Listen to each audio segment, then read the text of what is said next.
সুস্বাদু গরুর মাংস ভুনা। আর এই ভুনাটা কী করে রান্না করলাম আপনাদের সাথে পুরো ভিডিওটা শেয়ার করব। আমার ভিডিওটা না টেনে দেখতে থাকুন আর নতুন নতুন রান্না শিখুন। চলুন দেখি কী করে রান্নাটা করলাম।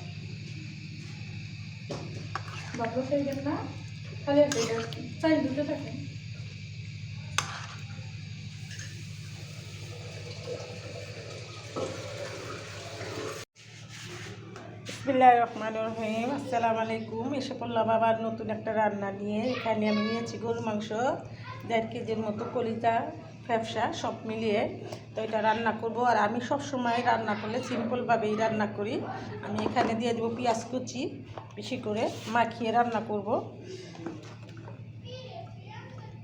দিয়ে দিলাম পেঁয়াজ কুচি, দিয়ে দেবো 1 চামচ হলুদের ফাঁকি, দিয়ে দিলাম লাল মরিচ একদম বড় বড় 1 চামচ, দিয়ে দিলাম স্বাদ মতো নুন, দিয়ে দিলাম আদা রসুন বাটা 1 টেবিল চামচ, দিয়ে দিব খাঁটি সরিষার তেল।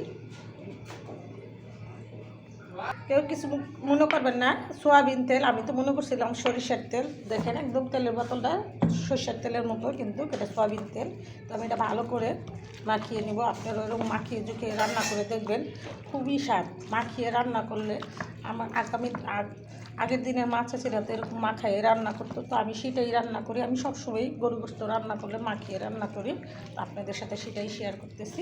আপনারা ওরকম মাখিয়ে ঝুঁকিয়ে রান্নাটা করবেন। এটা মাখা ঝাঁকা হয়ে গেছে, দেখেন একদম তেল গায়ে গায়ে লেগে গেছে। আমি এখন গরম মশলা দিয়ে দিব 2টা তেজপাতা, দিয়ে দেবো কিছু দারচিনি আর কিছুটা গরম মশলা, আর ফাঁকি মশলা একটু পরে দিব। তো আমার মতো করে আমি রান্না করতেছি। আমার ভাইজি বাসা বেড়াতে আসছি, তাই আমার হাতের রান্না ছাড়া আমি খেতে পারি না। তাই আমার ভাইজিও বলতেছে তোমার রেসিপি তুমি যেমন রান্না করো ওরকম করে আমার রান্না করে দিবা। তো আমি সেটাই করতেছি আর আপনাদের সাথে শেয়ার করতেছি। আপনারা আমার পুরো ভিডিওটা দেখবেন, না টেনে, আর এরকম রান্না করে খাবেন।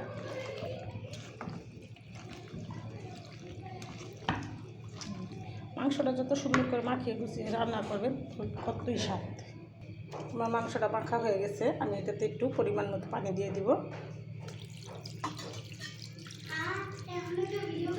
এখন চুলা জ্বালিয়ে দিলাম। আর সবসময় আমি চুলার আঁচ কমিয়ে রান্না করি। আমি আপনাদেরকে সবসময় সতর্কবাণী দিয়ে থাকি, চুলার আঁচ কমিয়ে রান্না করবেন, দুর্ঘটনা এড়িয়ে চলবেন। বেঁচে যাবে হাজার হাজার জীবন, বেঁচে যাবে লাখ লাখ টাকা। আমার এই সতর্কবাণী মেনে চলবেন। চুলা থেকে একটু দূরে সরে রান্না করবেন। তো আমি এটা এখন 10 মিনিটের জন্য ঢেকে দিব। ফিরে আসবো 10 মিনিট পর। ফিরে আসলাম 10 মিনিট পর। দেখেন তরকারিটা কালারটা দেখেন। আমি সবসময় কাঁচামরিচ দিয়ে রান্না করি, কিন্তু তারা কাঁচামরিচ পছন্দ করে না, তারা শুকনো মরিচ দিয়ে খায়। বেশিরভাগ লাল মরিচ, কারেন্ট মরিচ যেটাকে বলে, তো সেটা দিয়েই রান্না করতেছি।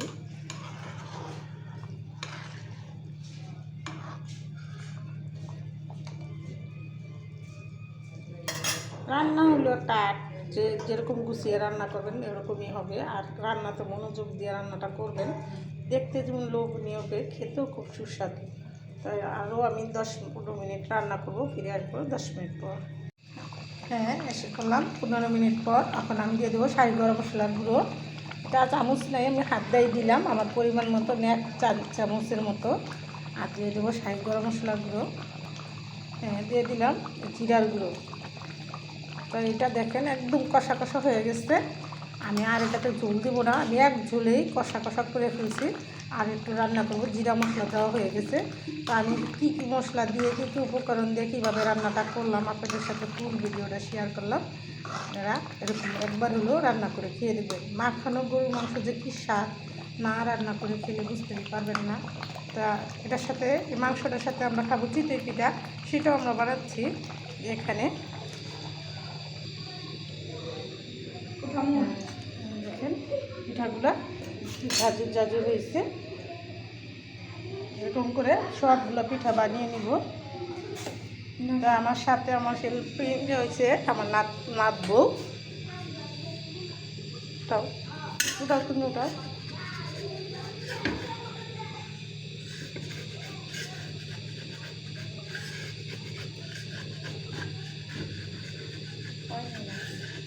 হয়েছে, একটু ধরে।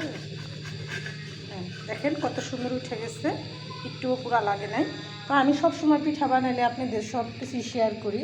দেখেন পিঠাতে একটুও পুরা লাগে নাই, মুচমুচে হয়েছে আর ঝাঁঝুর ঝাঁঝুর হয়েছে। এই পিঠাগুলো যদি আপনারা দুধ দিয়ে ভিজিয়ে খান তাও স্বাদ। আর গরুর মাংসের ঝোল দিয়ে, হাঁসের মাংস দিয়ে, যা দিয়ে খান খুবই সুস্বাদু লাগবে। আপনারা এরকম করে বানিয়ে খাবেন। আর আপনাদের সাথে শেয়ার করলাম। আর আমার ভিডিওটা না টেনে আপনারা দেখতে থাকুন কী করে কী রান্না করলাম, আর ফুল ভিডিওটা আপনাদের সাথে শেয়ার করলাম, আপনারা দেখতে থাকুন। এখানে আমি পিঠাটা মেজারমেন্ট কাপ নিয়ে নিচ্ছি। এটাতে আমার যেরকম ইচ্ছা, আমি ছোটো চাই বড়ো চাই সেরকমই বানিয়ে নিতে পারবো। এখানে আমার 4টা পিঠা হবে এরকম একটা কাপে, মানে 250 গ্রামের বেশি হবে। তো আমি সব পরিমাণ মতো আপনাদের দেখিয়ে দিলাম, আপনারাও এরকম করে বানিয়ে খাবেন। তো দেখতে থাকুন কী করে সবগুলো বানাই। ফাইনালি আমার গরুর মাংসটা রান্না করা হয়ে গেল। দেখেন কালারটা দেখেন কি জোশ আসছে। তো আপনারা এরকম করে রান্না করে খাবেন। মাংসটা একদম মোমের মতো গলে গেছে। এখানে আমার আধা ঘন্টা 1 ঘন্টার মতো সময় লাগছে মাংসটা হইতে। তো আমি কী করে রান্না করলাম, কী কী মশলা দিয়ে রান্না করলাম আপনাদের সাথে শেয়ার করলাম। আপনারা আমার ভিডিওটা না টেনে দেখবেন আর এরকম সুস্বাদু রান্না করে খাবেন। আর নতুন নতুন ভিডিও পেতে আমার সাথেই থাকবেন। তার ভিডিওটা বড় না করে রেখে দিলাম। আসসালামু আলাইকুম।